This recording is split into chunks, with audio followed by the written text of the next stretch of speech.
Hi everyone, welcome to the channel the UTC. The UTC ચેનલના online platform પર હું મનીષ પરમાર આપ સૌનું હાર્દિક સ્વાગત કરું છું. આપ સૌ જાણો છો તેમ ગુજરાત સરકાર દ્વારા 66 જેટલી વાયરમેનની ભરતી બહાર પડી છે અને એના ફોર્મ ભરાઈ રહ્યા છે. લાસ્ટ ડેટ 25 જૂન 2025 છે. ઘણા બધા વિદ્યાર્થીઓએ ફોર્મ ભરી દીધા હશે અને ઘણા વિદ્યાર્થીઓએ પરીક્ષાની તૈયારી પણ શરૂ કરી દીધી હશે. તો આપણે આ channel per the UTC channel પર વાયરમેનની તૈયારી કરાવતી પ્લેલિસ્ટ શરૂ કરવા જઈ રહ્યા છે કે જેની અંદર નવા સિલેબસ પ્રમાણે જેટલા પણ સબ્જેક્ટ હશે એની સંપૂર્ણ ફ્રી તૈયારી કરાવીશું. તો સૌપ્રથમ જે વિદ્યાર્થીઓ ચેનલ પર નવા હોય તો ચેનલને સબસ્ક્રાઇબ કરી દેજો, બેલ આઇકન પ્રેસ કરી દો કે જેથી આ ભરતીને રિલેટેડ કોઈ પણ ન્યૂ અપડેટ આવે અથવા તો પ્લેલિસ્ટનો નવો વિડીયો અપલોડ થાય તો એની નોટિફિકેશન તમને મળી રહે. અને આપણે એક વોટ્સઅપ ગ્રુપ બનાવેલું છે વાયરમેનની ભરતીને લઈને, તો એની અંદર 700 ઉપર વિદ્યાર્થીઓ જોડાઈ ગયા છે. જો તમે પણ તૈયારી કરી રહ્યા હોય તો આ ગ્રુપ અવશ્ય જોઈન કરી દેજો કે જેની લિંક ડિસ્ક્રિપ્શનમાં છે. ઓકે, તો વિડીયોને આપણે સ્ટાર્ટ કરીએ તે પહેલા અહીં જે તમે થંબનેલ જોવો છો કે જે GSSB વાયરમેન ભરતી advertisement number GSSB 2025-26 311 basic electrical practice આ સબ્જેક્ટ છે જેનો આપણે આજે લેક્ચર લેવાના છે, બેઝિક વ્યાખ્યાઓ. બરાબર. હવે આ સબ્જેક્ટ સ્ટાર્ટ કરવા પહેલા સૌપ્રથમ તો હું તમને અભ્યાસક્રમ વિશે બતાવી દઉં.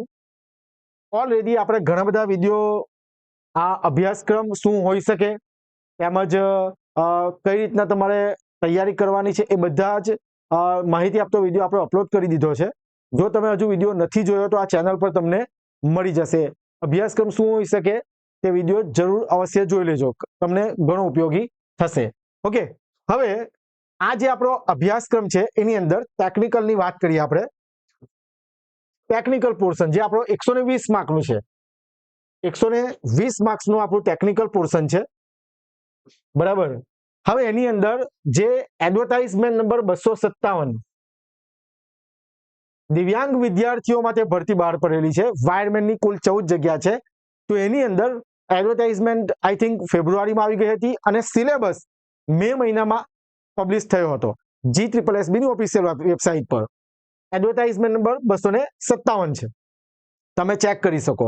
હવે 99.99% આ જ સિલેબસ હશે.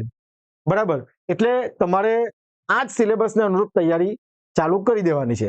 ઓકે, એની અંદર આ સબ્જેક્ટ આપેલા છે શૈક્ષણિક લાયકાતને સંબંધિત વિષય અને તેની ઉપયોગિતાને લગતા પ્રશ્નો, જેમાં સલામતી પ્રેક્ટિસ અને હેન્ડ ટૂલ્સ, મૂળભૂત વાયરિંગ પ્રેક્ટિસ, મૂળભૂત ઇલેક્ટ્રિકલ પ્રેક્ટિસ, એસી સર્કિટ, આમ કુલ 12 જેટલા સબ્જેક્ટ આપેલા છે. ઓકે, આ તો 12મો સબ્જેક્ટ જે છે ઉપરોક્ત ક્ષેત્રોમાં વર્તમાન પ્રવાહો અને તાજેતરની પ્રગતિઓ. બરાબર. એટલે એ તો હવે આપણે લાસ્ટ મંથમાં જ્યારે એક્ઝામ હશે, 1 મહિનો બાકી હશે, ત્યાં એના વિશે જોઈ લઈશું. પણ જે 11 સબ્જેક્ટ આપેલા છે કે જેની અંદર સબ્જેક્ટ નંબર 3 મૂળભૂત ઇલેક્ટ્રિકલ પ્રેક્ટિસ, જેને ઇંગ્લિશમાં બેઝિક ઇલેક્ટ્રિકલ પ્રેક્ટિસ કહેવાય. બરાબર. તો એ સબ્જેક્ટ પહેલા આપણે સ્ટાર્ટ કરીશું. એનું કારણ છે કે વિદ્યુત પ્રવાહ, ઇલેક્ટ્રિક કરંટ શું છે એ પણ જાણવું પહેલા ખૂબ જ જરૂરી છે. બરાબર. બીજા બધા સબ્જેક્ટ નું જે બેઝ છે, જે પાયો આપણો મજબૂત હોવો જોઈએ, ત્યાં સબ્જેક્ટમાં આવી જશે.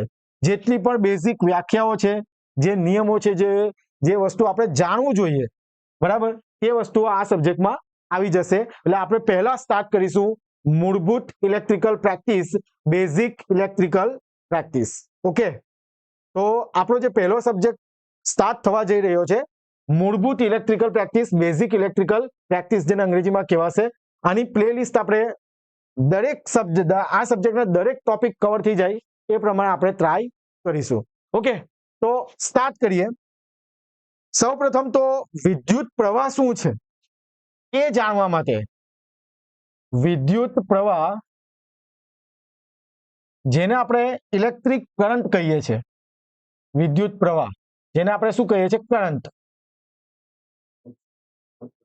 એ શું છે એ જાણવા માટે એનું બેઝિક કે ભાઈ ઇલેક્ટ્રિક કરંટ આપણે કઈ રીતના પ્રોડ્યુસ કરીએ છીએ અથવા કઈ રીતના ફ્લો થાય છે એ વસ્તુ આપણે જાણી લઈએ. તો તમે જાણો છો તેમ પાવર જનરેટ થાય છે, જનરેશન તરફ એ સબ્જેક્ટ આવશે ત્યારે એના પર વિશે પણ ડિસ્કસ કરીશું. અને ડિસ્ટ્રીબ્યુટ થઈને આપણા ઘર સુધી પહોંચે છે, બરાબર. તો એ ઇલેક્ટ્રિસિટી જનરેટ થાય છે. ઘણા બધા પાવર પ્લાન્ટ હોય છે, hydro power plant, nuclear power plant, thermal power plant, બરાબર. જેમ કે સોલાર, જે પાવર જનરેટ કરશે અને જ્યારે આપણે સ્વિચ ઓન કરીશું આપણા ઘરે ડિસ્ટ્રીબ્યુટ થશે પાવર, ને સ્વિચ ઓન કરીએ તો ફેન ઓપરેટ થાય છે, બરાબર. તો આપણે પહેલા તો સૌપ્રથમ વિદ્યુત પ્રવાહ શું છે, કરંટ શું છે, એના માટે બેઝિક વસ્તુ જોઈએ જે જાણવું આપણા માટે જરૂરી છે. જેમ કે કોઈ વસ્તુ જે જગ્યા રોકે અને જેને પોતાનું કંઈક દર હોય, પોતાનું કંઈક દર એટલે કે માસ હોય, એને આપણે શું કહીએ છીએ? પદાર્થ કહીએ છીએ.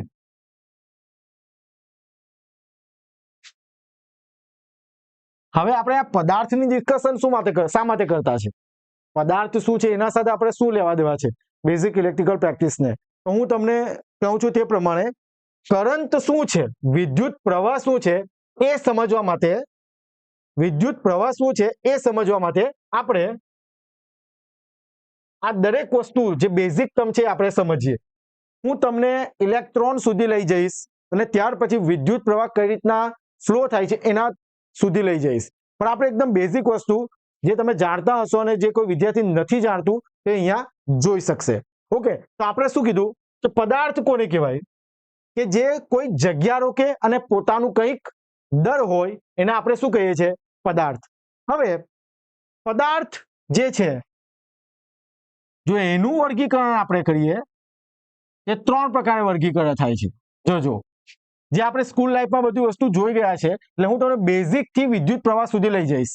પદાર્થ, તત્વ, જેને આપણે ઇંગ્લિશમાં એલિમેન્ટ, બરાબર. ત્યાર પછી મિશ્રણ, જેને ઇંગ્લિશમાં આપણે મિક્સચર કહીશું, અને સંયોજનનો બનેલો હોય છે, બરાબર. એનું વર્ગીકરણ એમ એટલે કે કમ્પાઉન્ડ. ઓકે, પદાર્થનું જો વર્ગીકરણ કરીએ તો 3 પ્રકારે વર્ગીકરણ થાય છે: તત્વ, મિશ્રણ અને સંયોજન.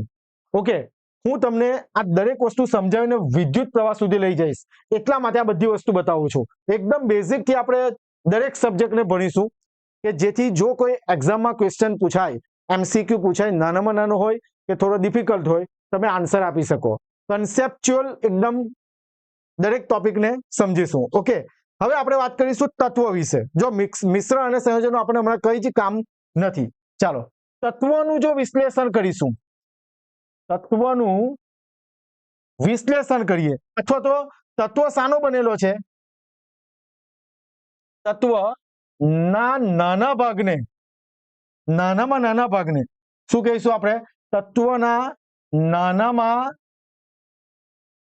નાના ભાગને આપણે શું કહીશું? અણુ.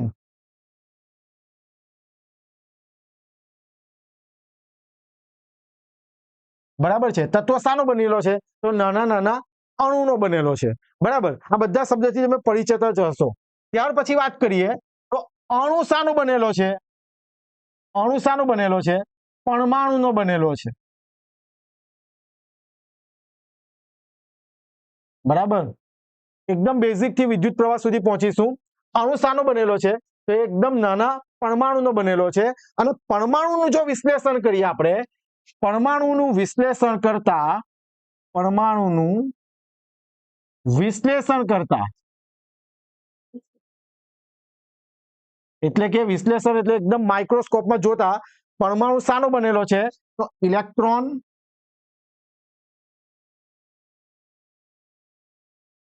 પ્રોટોન અને શાનો બનેલો છે? ન્યુટ્રોનનો બનેલો છે, બરાબર છે. ઓકે, આપણે વિદ્યુત પ્રવાહ સુધી પહોંચવા માટે આપણો એક વર્ડ આવી ગયો છે, ઇલેક્ટ્રોન. આપણે ક્યાંથી શરૂઆત કરી કે કોઈ વસ્તુ કે જે જગ્યા રોકે એને પોતાનું કંઈક દર હોય એને આપણે શું કહીએ છીએ? પદાર્થ. પદાર્થનું વર્ગીકરણ તત્વ મિશ્રણ અને સંયોજનમાં થયેલું છે.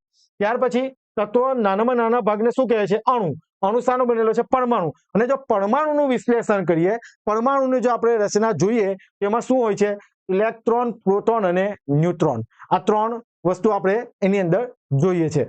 હવે આનું પણ કંઈક અરેન્જમેન્ટ છે, જરા જોજો. પહેલા આપણે દરેક વસ્તુને લખી લઈએ. ચાલો જોજો. પ્રોટોન, જેને આપણે P થી ઇન્ડિકેટ કરીએ છીએ, બરાબર. ચાલો, પ્રોટોન વજનમાં ભારે છે. એ વજનમાં શું છે? ભારે છે. એ ધન વીજભાર ધરાવે છે.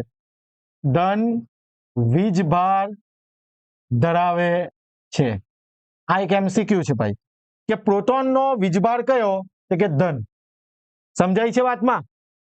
આ વસ્તુ જરા ધ્યાન રાખજો. જ્યાં જ્યાં MCQ આવશે, જ્યાં જેવું પોસિબિલિટી હોય કે આમાંથી MCQ પૂછાઈ શકે, આપણે ત્યાં લખી દઈશું કે MCQ. પ્રોટોન કયો વીજભાર ધરાવે છે?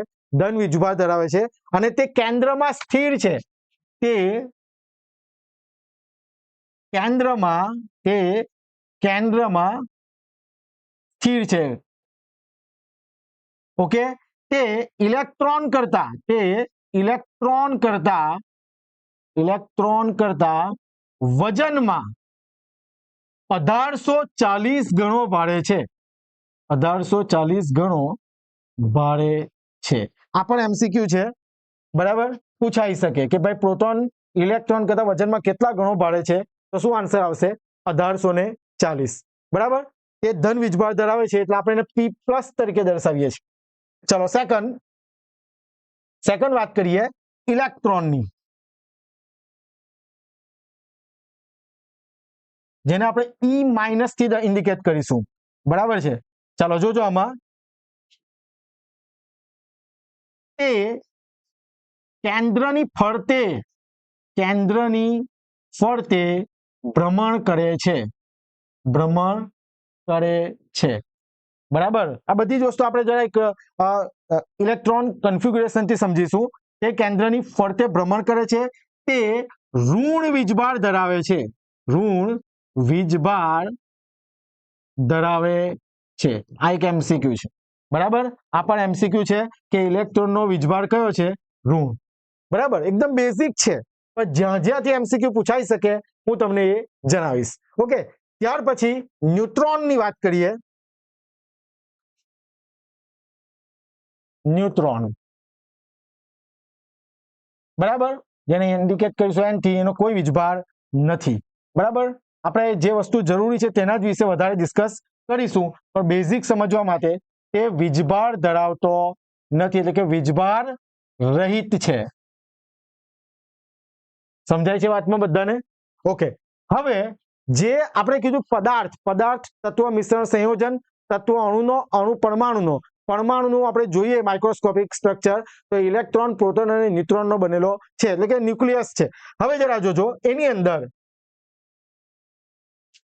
ન્યુક્લિયસ એટલે કે કેન્દ્ર, બરાબર. ત્યાર પછી એની આજુબાજુ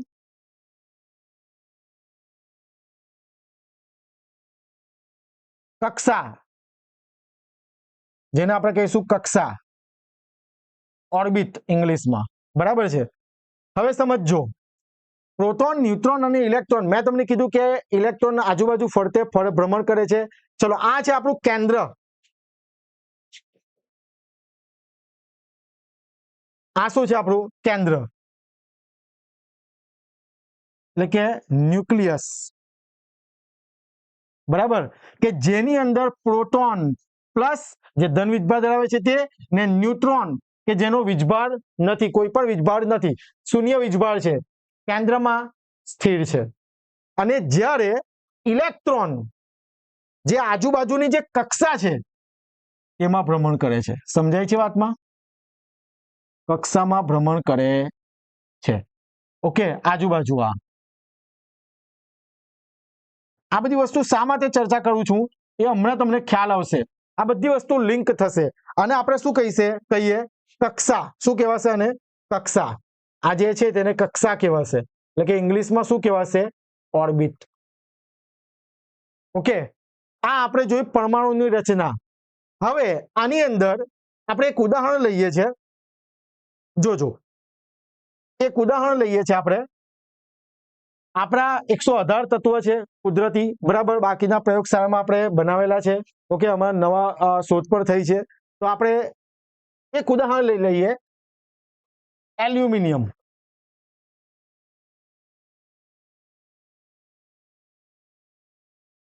આ એક તત્વ છે, બરાબર. એની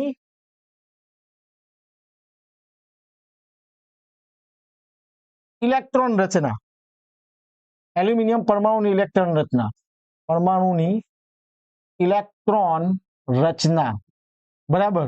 કે આમાં ઇલેક્ટ્રોન કઈ રીતના રચાયેલા હોય, મતલબ ઇલેક્ટ્રોન કન્ફિગ્યુરેશન શું હોય તેના વિશે આપણે જોઈએ, બરાબર, કે જેથી તમને ખ્યાલ આવે. બરાબર, આપણે વિદ્યુત પ્રવાહ સુધી પહોંચીશું, તમને ઓટોમેટિક ખ્યાલ આવી જશે કે કઈ રીતના આપણે વિદ્યુત પ્રવાહ મતલબ ફ્લો થાય છે. હવે એલ્યુમિનિયમની ઇલેક્ટ્રોન રચના જોવા માટે સૌપ્રથમ તો એનો પરમાણુ ક્રમાંક એટલે કે એટોમિક નંબર આપણને ખ્યાલ હોવો જોઈએ, બરાબર. એના માટે યાદ રાખવાની ઘણી બધી મેથડ હોય છે. હમણાં આપણે જોઈ લઈએ કે એલ્યુમિનિયમનો પરમાણુ ક્રમાંક કેટલો છે? 13. એલ્યુમિનિયમનો પરમાણુ ક્રમાંક કેટલો છે? પરમાણુ ક્રમાંક કેટલો છે? 13, બરાબર. હવે સમજો, જે કક્ષામાં ઇલેક્ટ્રોન સમાવવાની જે ક્ષમતા છે, બરાબર, તેનું જે ફોર્મ્યુલા છે તે છે 2n².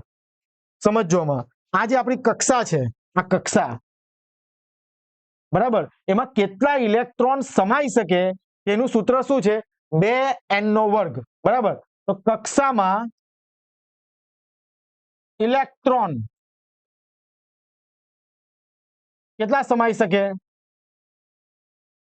કેટલા? ફોર્મ્યુલા છે 2n². આ પણ એમસીક્યુ છે, આ યાદ રાખવાનું છે. આ પૂછાઈ ચૂકેલો છે, વાયરમેનની એક્ઝામમાં પણ પૂછાઈ ચૂકેલો છે, બરાબર. એમસીક્યુ છે, આ યાદ રાખવાનું છે કે કક્ષામાં મેક્સિમમ કેટલા ઇલેક્ટ્રોન સમાઈ શકે? તો ફોર્મ્યુલા છે 2n². હવે કેટલા ઇલેક્ટ્રોન સમાઈ શકે આ ફોર્મ્યુલા પછી આપણે કેવી રીતના જાણી શકીએ તો જરા જોજો. આ આપણું ન્યુક્લિયસ છે, બરાબર. એની બહારની જે મેં કક્ષાની વાત કરી તો પહેલી કક્ષા નંબર 1 જેને આપણે K થી ઇન્ડિકેટ કરીએ, ત્યાર પછી કક્ષા નંબર 2 કે જેને L થી ઇન્ડિકેટ કરીએ, બરાબર. ત્યાર પછી કક્ષા નંબર 3, કક્ષા નંબર 4. જોજો, આ n બરાબર 3, કક્ષા નંબર 3 કે જેને KLM, અને લાસ્ટ જે કક્ષા છે આપણી n બરાબર 4, જે કક્ષા જેને આપણે કહીશું n, બરાબર છે, KLMN. તો દરેક કક્ષામાં કેટલા ઇલેક્ટ્રોન સમાઈ શકે એનું સૂત્ર શું છે? 2n². એટલે એક્ઝામ એવો ક્વેશ્ચન પૂછાય કે પરમાણુમાં જે બહારની કક્ષા છે તેમાં મહત્તમ કેટલા ઇલેક્ટ્રોન સમાઈ શકે તેનું ફોર્મ્યુલા છે 2n². ચાલો, તો હવે આપણે કક્ષા K, જે પહેલી કક્ષા છે તેના વિશે વાત કરીએ. કક્ષા K કે જેમાં n બરાબર કેટલા છે? 1, બરાબર. તો ઇલેક્ટ્રોનની સંખ્યા કક્ષા 1 માં તો આપણે કરીએ 2n². ફોર્મ્યુલા, હવે n બરાબર કેટલા મૂકીએ? 1, તો શું થશે? 2. 1 નો સ્ક્વેર એટલે 1 નો સ્ક્વેર 1, 2 1 જા 2, બરાબર. એટલે પહેલી કક્ષામાં કેટલા ઇલેક્ટ્રોન સમાઈ શકે? મેક્સિમમ 2 ઇલેક્ટ્રોન, બરાબર છે. આ જે બતાવેલું છે ખાલી ઉદાહરણ તરીકે બતાવેલું હતું તમને કે આમાં ઇલેક્ટ્રોન કેટલા સમાઈ શકે તે જરા જોજો. આમાં પહેલી કક્ષા છે એમાં કેટલા ઇલેક્ટ્રોન સમાઈ શકશે? 2. 1 2. મહત્તમ મેક્સિમમ કેટલા ઇલેક્ટ્રોન સમાઈ શકે? 2. ચાલો બીજી કક્ષાની વાત કરીએ આપણે. કક્ષા નંબર 2 એટલે કક્ષા L, n = 2. ઇલેક્ટ્રોનની સંખ્યા, આપણું જે ફોર્મ્યુલા છે 2n². n બરાબર કેટલા લઈએ? 2. તો 2 નો વર્ગ 4, 4 2 8. સમજાય છે વાતમાં ફોર્મ્યુલા પરથી? એટલે કક્ષા નંબર 2 માં કેટલા ઇલેક્ટ્રોન સમાઈ શકે? 8.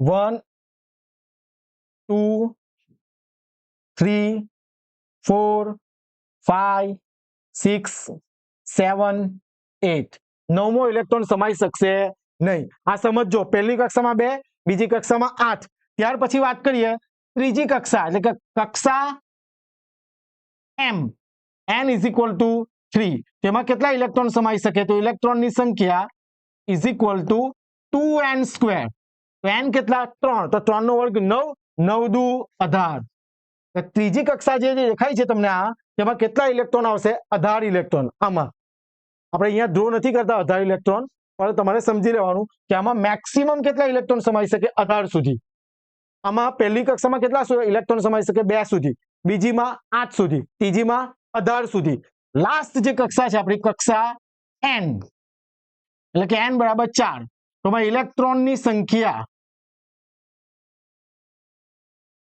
તો n એટલે 4 નો વર્ગ 16 ને 16 દુ 32 સમજાય છે વાતમાં એટલે કે જે આપણી લાસ્ટ કક્ષા છે n તેમાં કેટલા ઇલેક્ટ્રોન સમાઈ શકે 32 આમ આપણી જે ઇલેક્ટ્રોન રચનામાં થાય તેમાં પહેલી કક્ષામાં 2 બીજીમાં 8 ત્રીજીમાં 18 અને ચોથીમાં કેટલા ઇલેક્ટ્રોન 32 ઇલેક્ટ્રોન સમાઈ શકે સમજાય છે વાતમાં આ વસ્તુ યાદ રાખવાનું છે આમાંથી પણ એમસીક્યુ આવી શકે હવે આની અંદર આપણે જોઈએ મેં તમને કીધું કે એલ્યુમિનિયમનું પરમાણુ ક્રમાંક કેટલો છે 13 છે જો હવે આની ઇલેક્ટ્રોન રચના ડ્રો કરવી હોય આપણે તો કઈ રીતના થશે જોજો 13 ઇલેક્ટ્રોન છે બરાબર પહેલી કક્ષામાં કેટલા ઇલેક્ટ્રોન જાય મેક્સિમમ મેં તમને કીધું તે પ્રમાણે પહેલીમાં કેટલા ઇલેક્ટ્રોન જશે 2 પહેલી કક્ષામાં કેટલા 2 તો 13 માંથી 2 ગયા એટલે 8 સોરી 11 બીજી કક્ષામાં મેક્સિમમ કેટલા જાય 8 તો 11 માંથી 8 ગયા તો કેટલા 3 તો છેલ્લી કક્ષામાં કેટલા થશે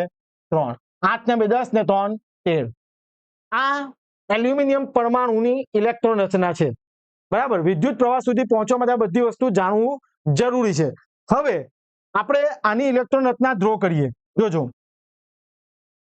જેમ કે આપણું ન્યુક્લિયસ બરાબર છે ત્યાર પછી જે બહારની જે કક્ષા છે આપણી 3 કક્ષા ડ્રો કરવી પડશે 1 2 અને આ 3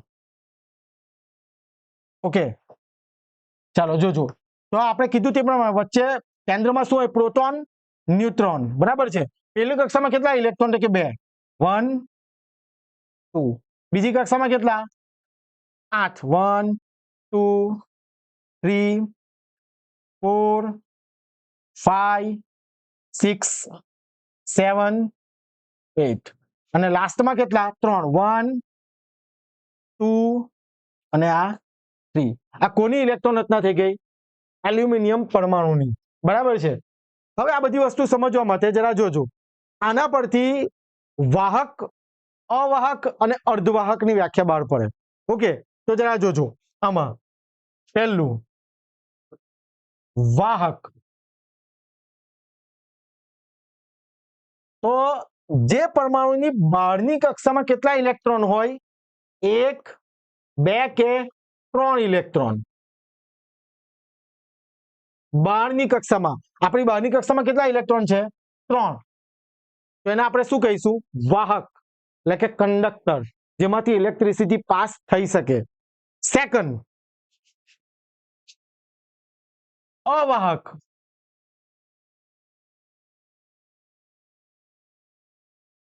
કે જેની બહારની કક્ષામાં કેટલા ઇલેક્ટ્રોન હોય 5 6 અને 7 ઇલેક્ટ્રોન જેને આપણે શું કહીશું અવાહક અને થર્ડ અર્ધવાહક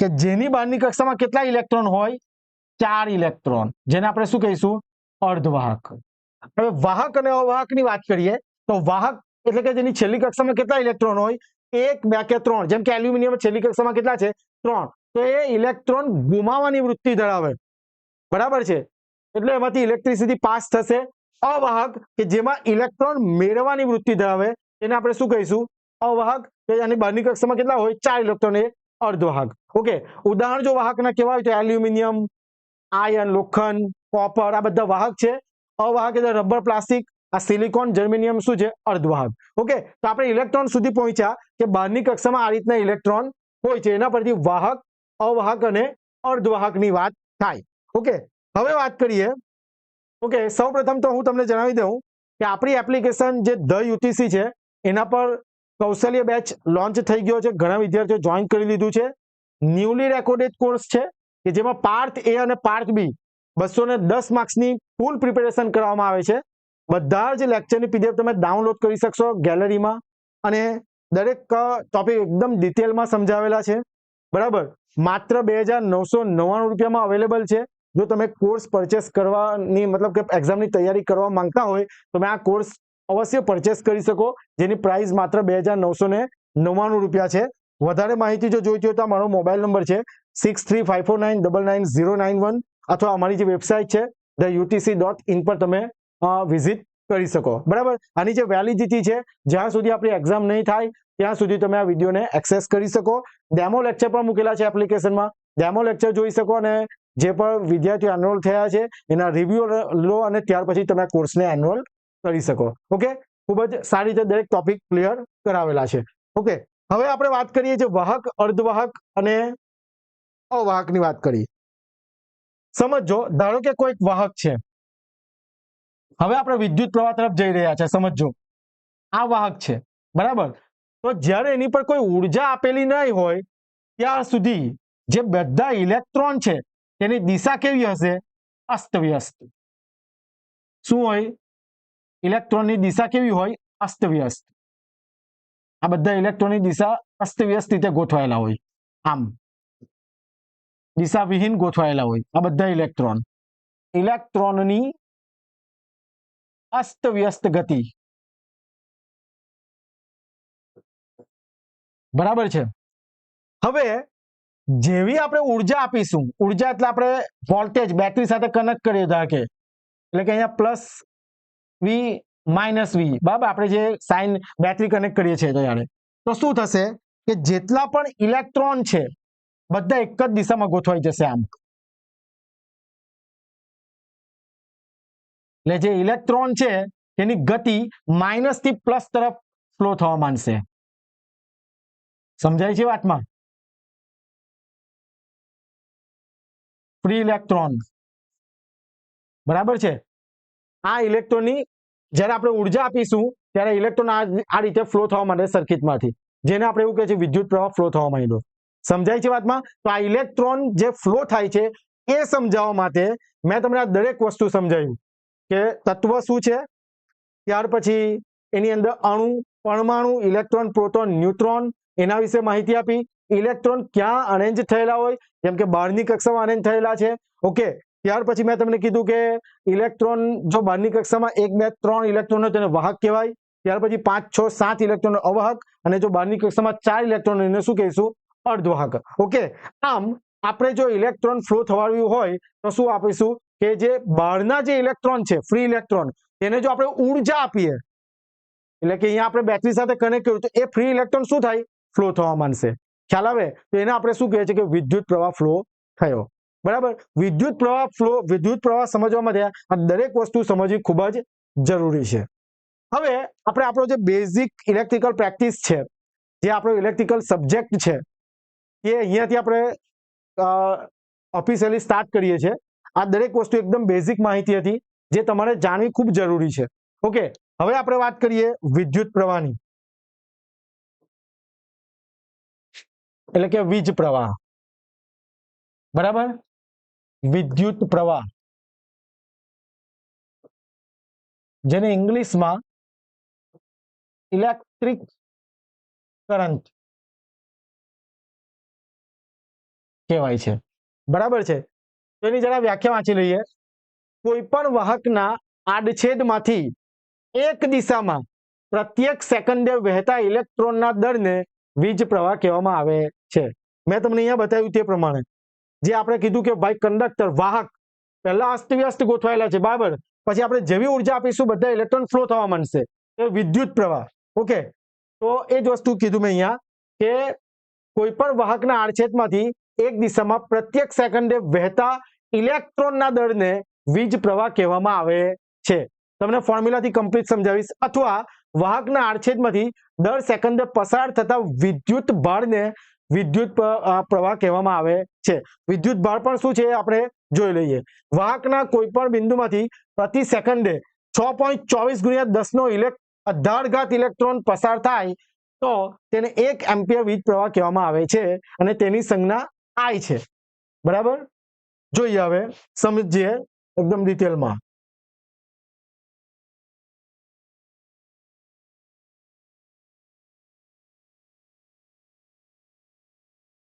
વિદ્યુત પ્રવાહ એ સમજવા પહેલા આપણે વિદ્યુત ભાર વિશે વાત કરીએ. વિદ્યુત ભાર, બરાબર. તો વિદ્યુત ભાર બે પ્રકારના હોય છે. એક તો ધન વિદ્યુત ભાર અને બીજું ઋણ વિદ્યુત ભાર. જેવી રીતે ચુંબકમાં ઉત્તર ધ્રુવ અને દક્ષિણ ધ્રુવ, જેમ કે ઉત્તર ધ્રુવ અને દક્ષિણ ધ્રુવ જો સામસામે લાવે તો એ શું થાય? આકર્ષિત થશે. ને ઉત્તર ધ્રુવ લાવે તો અપાકર્ષિત થશે. ખ્યાલ આવે? જેમ કે તમે શિયાળામાં ઉત્પત્તિ આપણે જો વાળમાં ઘસીએ, કાગળ પાસે લઈ જઈએ તો એ શું થાય? ચીપકી જાય છે. તો આપણે ચાર્જ પ્રોડ્યુસ કરેલો છે એવું કહેવાય, જેને ઇંગ્લિશમાં વિદ્યુત ભારને આપણે શું કહીશું? Electric charge. ઇલેક્ટ્રિક ચાર્જ, જેને સંકેતમાં એટલે કે સંકેતમાં શેનાથી દર્શાવવામાં આવે? કેપિટલ ક્યુ. ધ્યાન રાખજો, બધું પૂછાયેલું છે. અને વિદ્યુત ભારનો એકમ શું છે? Coulomb. Most IMP capital C થી આપણે દર્શાવીએ છીએ. આ એમસીક્યુ પૂછાઈ ગયો છે કે વિદ્યુત ભારનો એકમ કયો? તો કુલંબ. એમસીક્યુ સમજાય છે વાતમાં? What is the unit of electric charge? એટલે કે વિદ્યુત ભારનો એકમ શું છે? તો કુલંબ, જેને આપણે સી થી ઇન્ડિકેટ કરીએ છે. વિદ્યુત ભાર કેટલા પ્રકારના છે? બે પ્રકારના, ધન વિદ્યુત ભાર અને ઋણ વિદ્યુત ભાર. બરાબર છે. હવે ધન વિદ્યુત ભારને આપણે પ્લસ ક્યુ થી ને ઋણ વિદ્યુત ભારને માઇનસ ક્યુ થી બતાવીએ છે, ઇન્ડિકેટ કરીએ છીએ. તો સમજો કે ધન વિદ્યુત ભાર ની નજીક ધન વિદ્યુત ભાર આવશે અથવા ઋણ વિદ્યુત ભાર ની નજીક ઋણ વિદ્યુત ભાર આવે તો શું થશે? અપાકર્ષણ.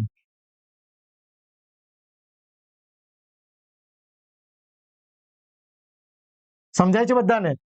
પ્લસ પ્લસ જો બે એક જ વિદ્યુત ભાર એકબીજાની નજીક આવશે, ધન વિદ્યુત ભાર અથવા તો ઋણ વિદ્યુત ભાર જો એકબીજાની નજીક આવશે તો એ વચ્ચે શું થશે? અપાકર્ષણ. પણ ધારો કે ધન વિદ્યુત ભાર ઋણ વિદ્યુત ભાર અથવા તો ઋણ વિદ્યુત ભાર ધન વિદ્યુત ભાર જો એકબીજાની નજીક આવે તો શું થશે? આકર્ષણ. ખ્યાલ આવે છે બધાને? આ વિદ્યુત ભાર વિશેની માહિતી છે કે બે પ્રકારના વિદ્યુત ભાર આવશે, ધન વિદ્યુત ભાર, ઋણ વિદ્યુત ભાર. વિદ્યુત ભારને આપણે ઇલેક્ટ્રિક ચાર્જ કહે છે ઇંગ્લિશમાં. સંકેતમાં ક્યુ થી દર્શાવીએ છીએ અને એકમ શું છે? કુલંબ. બરાબર. જો બે સેમ વિદ્યુત ભાર નજીક આવે તો અપાકર્ષણ અને જો અલગ અલગ વિદ્યુત ભાર નજીક આવે તો શું થશે? આકર્ષણ થશે. હવે જે આપણે વિદ્યુત પ્રવાહની જે ડેફિનેશન છે, વ્યાખ્યા, તો શું છે? વાહકના આડછેદમાંથી વાહક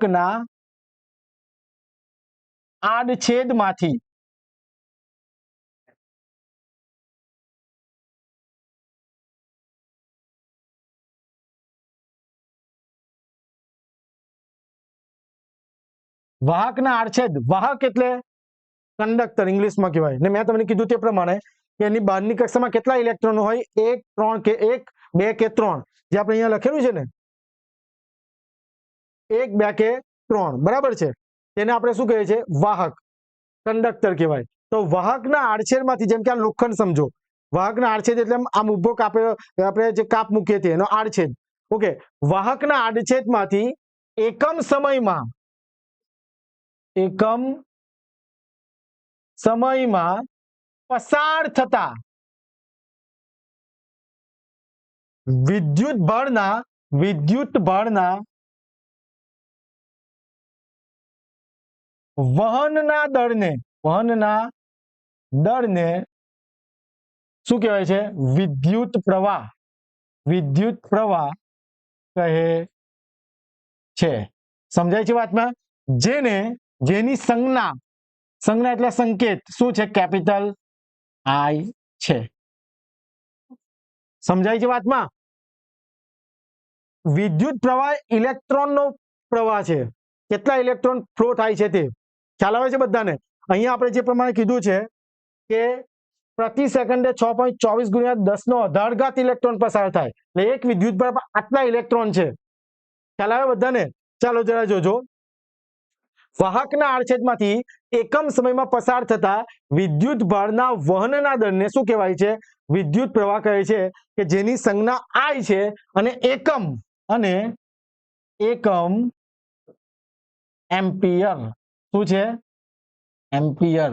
બરાબર, કેપિટલ A છે. બરાબર, આ પણ એમસીક્યુ છે, એમસીક્યુ પૂછાઈ ગયો છે કે વિદ્યુત પ્રવાહ I નું એકમ શું છે? એમ્પિયર. ઓકે, હવે ફોર્મ્યુલાની વાત કરીએ તો ફોર્મ્યુલા ઇલેક્ટ્રિક કરંટ આપણે શેનાથી ઇન્ડિકેટ કરીએ? I થી. I બરાબર Q/T. મેં તમને શું કીધું? વાહકના આડછેદમાંથી એકમ સમયમાં પસાર થતા વિદ્યુત ભારના વહનના દરને શું કહેવાય છે? વિદ્યુત પ્રવાહ કહે છે. I = Q/T. આ ફોર્મ્યુલા આવડવું જોઈએ. બરાબર, એક માર્કનો દાખલો પૂછવો હોય એમસીક્યુ ના ફોર્મમાં તમારી એક્ઝામ માટે તો આ પૂછાઈ શકે. I = Q/T. બરાબર, હવે એના એકમની વાત કરીએ તો વિદ્યુત ભારનો એકમ શું છે? કુલંબ. શું છે એકમ? કુલંબ.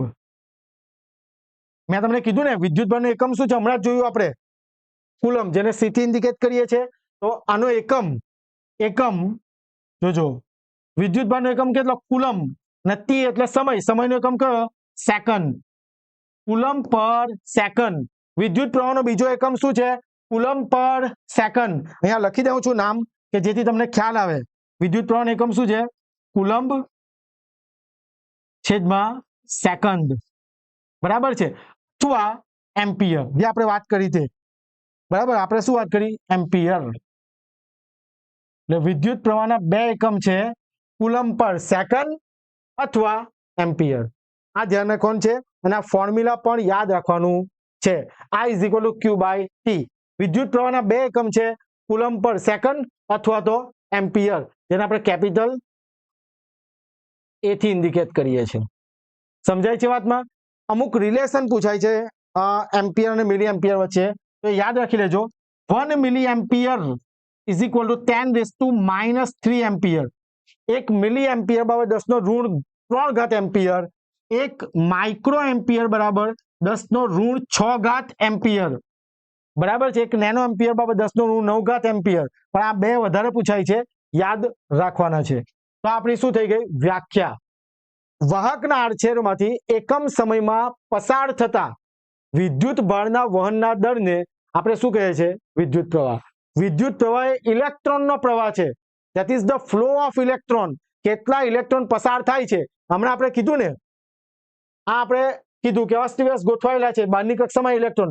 જેવી ઉર્જા આપીશું, ઉર્જા એટલે બેટરી કનેક્ટ કરીશું, વોલ્ટેજ આપીશું, તો શું થશે?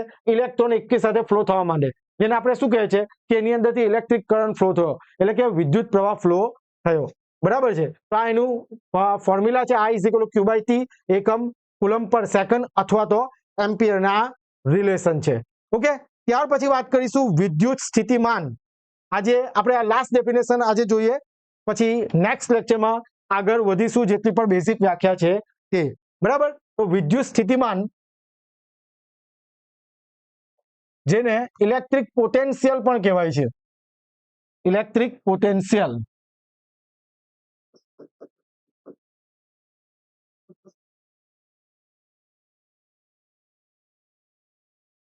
બરાબર છે, પોટેન્શિયલ, વોલ્ટેજ. હવે જરા જોજો, વિદ્યુત સ્થિતિમાન એટલે શું? આપણે એવું સમજીએ કે કોઈ એકમ ધન વિદ્યુત ભાર છે. વ્યાખ્યા લખી દઈએ પહેલા. એકમ ધન વિદ્યુત ભારને અનંત અંતરેથી આપેલ બિંદુ સુધી લાવવા માટે, આપેલ બિંદુ સુધી લાવવા માટે કરવા પડતા કાર્યને શું કહીશું? કરવા પડતા કાર્યને આપણે વિદ્યુત સ્થિતિમાન એટલે કે પોટેન્શિયલ કહીશું. વિદ્યુત સ્થિતિમાન કહેવાય છે. બરાબર. અને એનું ફોર્મ્યુલા છે V = W/Q. જરા જોજો, W એટલે કાર્ય વર્ક ને Q એટલે વિદ્યુત ભાર. મેં તમને શું કીધું? એકમ ધન વિદ્યુત ભારને કોઈ અનંત બિંદુથી, જેમ કે આ કોઈ બિંદુ છે અનંત બિંદુ, તેનેથી અહીંયા સુધી લાવવા માટે, જેમ કે બી પોઈન્ટ થી એ પોઈન્ટ સુધી લાવવા માટે આપણે કઈ કાર્ય કરવું પડે. મને અહીંયાથી અહીંયા જવું હોય તો આપણે કઈ કાર્ય કરીએ છીએ. તો એકમ ધન વિદ્યુત ભારને અનંત અંતરેથી આપેલ બિંદુ સુધી લાવવા માટે એના પર કરવા પડતા કાર્યને આપણે શું કહીએ છીએ? પોટેન્શિયલ એટલે કે વિદ્યુત સ્થિતિમાન આપણે કહીએ છીએ. જેનું ફોર્મ્યુલા શું છે? V = W/Q. અને એનો એકમ શું છે? વર્ક. કાર્યનો એકમ શું છે? જૂલ. ને વિદ્યુત ભારનો એકમ શું છે? કુલંબ. એટલે જૂલ પર કુલંબ અહીંયા લખી દઉં છું જૂલ, ને સી એટલે શું? કુલંબ. બરાબર છે. અથવા વોલ્ટ. ધ્યાન રાખજો. તો વિદ્યુત સ્થિતિમાન ઇલેક્ટ્રિક પોટેન્શિયલના બે એકમ જૂલ પર કુલંબ અથવા તો વોલ્ટ. બરાબર. આ બંને આ ફોર્મ્યુલા પર ખાસ યાદ રાખી લેવાનું છે, એક માર્કમાં પૂછાઈ શકે. બરાબર છે. ત્યાર પછી બીજી બધી ડેફિનેશનો છે એ આપણે નેક્સ્ટ લેક્ચરમાં જોઈશું. ઓકે. તો આજે આપણે જરા રિવાઇઝ કરી લઈએ. આપણે મૂળભૂત ઇલેક્ટ્રિકલ પ્રેક્ટિસ સબ્જેક્ટ સ્ટાર્ટ કરેલો છે. એની અંદર વિદ્યુત પ્રવાહ સુધી પહોંચવા માટે આપણે દરેક પહેલા બેઝિક વસ્તુ જોઈ કે ભાઈ વસ્તુ પદાર્થ શું છે? પદાર્થ, તત્વ, મિશ્રણ, સંયોજન. એની અંદર તત્વ, અણુ, પરમાણુ, ઇલેક્ટ્રોન, પ્રોટોન, ન્યુટ્રોન વિશે માહિતી મેળવી. પછી કઈ રીતના ગોઠવાયેલા છે તેના વિશે વાત કરી. છેલ્લી કક્ષામાં મેક્સિમમ કેટલા ઇલેક્ટ્રોન સમાઈ શકે? તો 2n². અને જે તત્વ છે તેની ઇલેક્ટ્રોન રચના આપણે જોઈ. બરાબર. વાહક, અવાહક અને અર્ધવાહક. તો વાહક એટલે શું? તો બહારની કક્ષામાં કેટલા ઇલેક્ટ્રોન હોય? 1, 2 કે 3. આ જે ઇલેક્ટ્રોન હોય, જેવી આપણે ઉર્જા આપીશું, જેવી આપણે ઉર્જા આપીએ, પહેલા અસ્તવ્યસ્ત હશે. જેવી ઉર્જા આપીશું એટલે બધા ઇલેક્ટ્રોન ફ્લો થવા માંડે. તો એને આપણે શું કહીએ છીએ? એમાંથી વિદ્યુત પ્રવાહ ફ્લો થયો એવું કહેવાય. તો વિદ્યુત ભાર વિશે વાત કરી. બે પ્રકારના વિદ્યુત ભાર, ધન વિદ્યુત ભાર અને ઋણ વિદ્યુત ભાર. બરાબર. વિદ્યુત ભારને સંકેતમાં Q થી એકમ કુલંબ. બે સેમ વિદ્યુત ભાર નજીક આવે તો અપાકર્ષણ, અલગ અલગ વિદ્યુત ભાર નજીક આવે તો આકર્ષણ. આમાંથી MCQ આવી શકે. ઓકે. પછી આપણે વિદ્યુત પ્રવાહની વ્યાખ્યા વિશે વાત કરી. I = Q/T. એટલે કે એકમ સમયમાં વહેતા વિદ્યુત ભારના દળને અથવા તો વિદ્યુત ભારના વહનના દળને આપણે શું કહીએ છીએ? વિદ્યુત પ્રવાહ કહીએ છીએ. કે જેની સંજ્ઞા શું છે? I. ઇલેક્ટ્રિક કરંટને આપણે શેનાથી ઇન્ડિકેટ કરીએ છીએ? I થી. અને એનો એકમ શું છે? એમ્પિયર. બરાબર છે. એના કુલંબ બીજો એકમ છે કુલંબ પર સેકન્ડ. આ રિલેશન પણ ખાસ યાદ રાખવાનું છે. 1 milliampere / 10⁻³ ampere, 1 microampere / 10⁻⁶ ampere. ત્યાર પછી વિદ્યુત સ્થિતિમાન એટલે કે ઇલેક્ટ્રિક પોટેન્શિયલ એકમ ધન વિદ્યુત ભારના અનંત અંતરેથી કોઈ આપેલ બિંદુ સુધી લાવવા માટે કરવા પડતા કાર્યને આપણે વિદ્યુત સ્થિતિમાન કહીએ છીએ. એટલે કે V = W/Q. એટલે કે જૂલ પર કુલંબ અથવા તો એનો એકમ શું છે? વોલ્ટ. ઓકે. બાકીની બધી ડેફિનેશન આપણે નેક્સ્ટ લેક્ચરમાં જોઈશું. હવે મેં કીધું તે પ્રમાણે જો કોઈ વિદ્યાર્થીએ તૈયારી કરવી હોય વાયરમેનની અને જો એક્ઝામ ખરેખર પાસ કરવી હોય તો ઘણા બધા વિદ્યાર્થીઓ આપણા કોર્સમાં જોડાઈ ગયા છે કૌશલ્ય બેચમાં. બરાબર. ન્યૂલી રેકોર્ડેડ કોર્સ છે. માત્ર 2,999 રૂપિયામાં ઓફરમાં ચાલી રહ્યો છે કે જેની અંદર પાર્ટ એ અને પાર્ટ બી ની 210 માર્ક્સની ફૂલ પ્રિપેરેશન કરાવી દેવામાં આવશે. અને તમે જે લેક્ચરની PDF છે તે તમે તમારી ગેલેરીમાં ડાઉનલોડ કરી શકશો. બરાબર. એની વેલિડિટી જ્યાં સુધી આપણી એક્ઝામ કન્ડક્ટ નથી થતી ત્યાં સુધી આ કોર્સની વેલિડિટી રહેશે. એટલે કે તમે વિડીયો જોઈ શકશો. એપ્લિકેશન ડાઉનલોડ કરી દેજો. એપ્લિકેશનની લિંક ડિસ્ક્રિપ્શનમાં છે. ઓકે. તો નેક્સ્ટ લેક્ચરમાં આપણે બાકીની બધી ડેફિનેશનો જોઈશું. જે આપણો જે સબ્જેક્ટ છે બેઝિક ઇલેક્ટ્રિકલ પ્રેક્ટિસ. બરાબર. ટોપિક વાઇઝ આપણે ક્લિયર કરાવીશું અને એમાંથી કયા પ્રકારના MCQ પૂછાઈ શકે એ પણ આપણે ચર્ચા કરતા રહીશું. બરાબર. તો જે પણ વિદ્યાર્થીઓ ચેનલ પર નવા હોય તો ચેનલને સબસ્ક્રાઇબ કરી દેજો અને બેલ આઇકન પ્રેસ કરી દો. તેમજ જો તમને વિડીયો એવું લાગે છે કે યુઝફુલ છે તો પ્લીઝ વિડીયોને લાઈક કરી દેજો અને શેર કરી દેજો. તો ફરીથી નેક્સ્ટ લેક્ચરમાં મળીએ. ત્યાં સુધી બધા વાંચતા રહો, રિવિઝન કરતા રહો. Thank you very much. જય હિન્દ, જય ભારત.